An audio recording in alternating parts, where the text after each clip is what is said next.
Are you having problems with your Amazon Music app not working and you want to be able to fix this? Well, then this video is going to be perfect for you, because actually me myself, I also had the exact same problem before, and this is how I fixed it myself. I firstly closed my Amazon Music app and instead I went into my settings app. So I went into my settings app, and now on this page I just simply scrolled down in here and I clicked where it says general. So I clicked on general.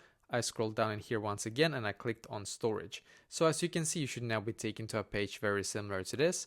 Then what you're going to do in here is to click on the search symbol in the top right corner, as you can see. So click on the search symbol.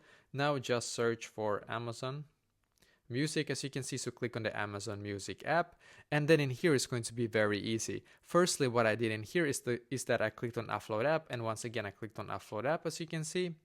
Then I waited and I clicked on the blue button here again, just to get the app back on my phone. And by the way, this should not log you out of your account. What this is going to do instead is that it's going to update your Amazon Music app to the absolute latest version. Because if they actually have released a new version and you still are on the old one, there might be a lot of bugs on that old version, and that might be the reason why it's not working for you. So try this, go back into the app. Hopefully now it's working for you. If it's not working, then the reason why it's not working might be that either you have really bad Wi-Fi connection right now, or mobile data connection, or there is actually a problem on the Amazon Music app themselves and they need to fix it before anybody can access it, basically. So if it's the Wi-Fi or mobile data issue, then try to get a better signal if you can and try again.